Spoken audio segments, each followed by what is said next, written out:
I feel like I'm sort of a public relations agent for stress on some level, because we have a very negative association with stress in our modern age, and justifiably. But when you kind of untangle the nature of stress, it is actually a very beneficial, adaptive response at its core. I mean, you live up here in the hills, you probably hike in the hills every once in a while. I hike, and we might come across a whole host of different wild animals, right? Coyotes or maybe a rattlesnake, right? So what happens? That happened to me. I was working out outside naked in the sun one day, and of course, I turn around, there's a rattlesnake literally a foot away from me. There you go. And so when that happened, you had a physiological response to that, right? And a very adaptive one. Your heart rate and respiratory rate started to increase, right? Like your liver secreted just the right amount of glucose and sent it to the extremities in order to fight or flee. But also all these other things were happening. Your pupils were dilating. The aperture of your attention was getting super, super narrow. You would become self-obsessed for good reason and sort of distrustworthy of the world around you. And that serves your biological imperative to survive. So this is coded and engineered in the human organism in response to hundreds of thousands of years of evolution as a positive adaptive response. Now, in your case, what happened to that rattlesnake? I probably just took a look at André and said, André is probably not going to be on the specials menu whatever today. I'm going to just slither off into the tall grasses. I'm assuming something like that happened, right? Not really. I captured it. You captured it. Okay, good for you. It far away. Okay. But, essentially, your immediate reaction might have been one of involuntary response, but then you were able to leverage, your conscious top-down pressure to basically push down on that involuntary bottom-up response and regulate.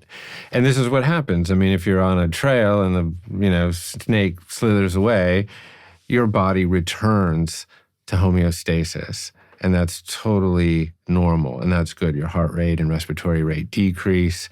Your aperture opens back up. You become more trustworthy of the world around you. And that's great. That's adaptive. But I think in this culture, the rattlesnake almost never leaves the path.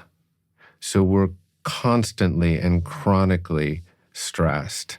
And that's really the difference between how we experience bad, chronic, modern stress and what I would call sort of Paleolithic good stress. And if you begin to actually look at the nature of stress, there are so many mechanisms in the human body that are adaptive. I mean, if you were to go, let's say, to a high altitude, or if we were just to sit here and to hold our breath for a while, might not be really great for the podcast, but over time, let's say if we held our breath for a minute, we would have sort of a glut of carbon dioxide, so that's called hypercapnia, and a dearth of oxygen, that's called hypoxia, right? Now, too much hypoxia, and the podcast would meet an untimely end, right?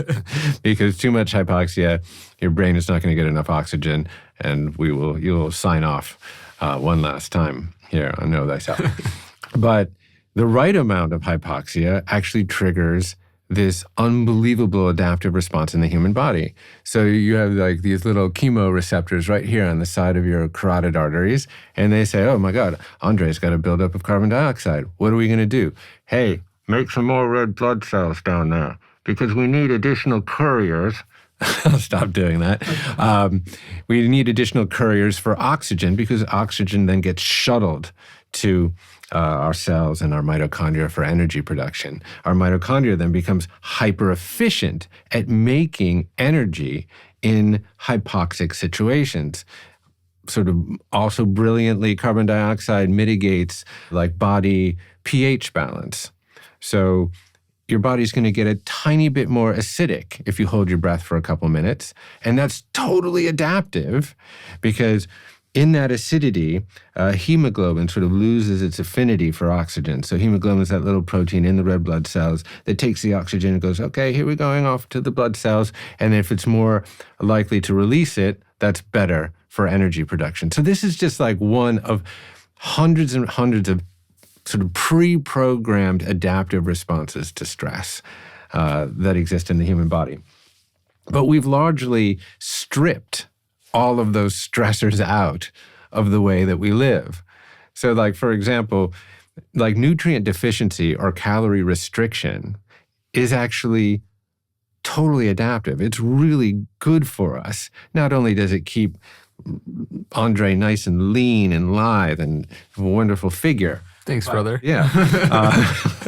But also it's activating certain metabolic pathways and other enzymes, et cetera, within your body. You know, there's a lot of scientists and medical wonks talk about like AMP kinase or whatever.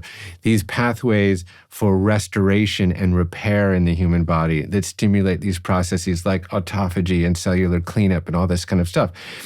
These processes were developed in relation to sort of Paleolithic stress, because in the olden days, you know, back in our hunter-gatherer days on the Serengeti, there would be a calorie paucity as part of winter, right?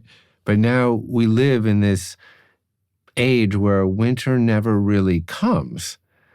So it's all calorie abundance all of the time. So the body is just really doing what it's meant to do. It just stores fat away, you know, for a rainy day. But then there's no rainy day.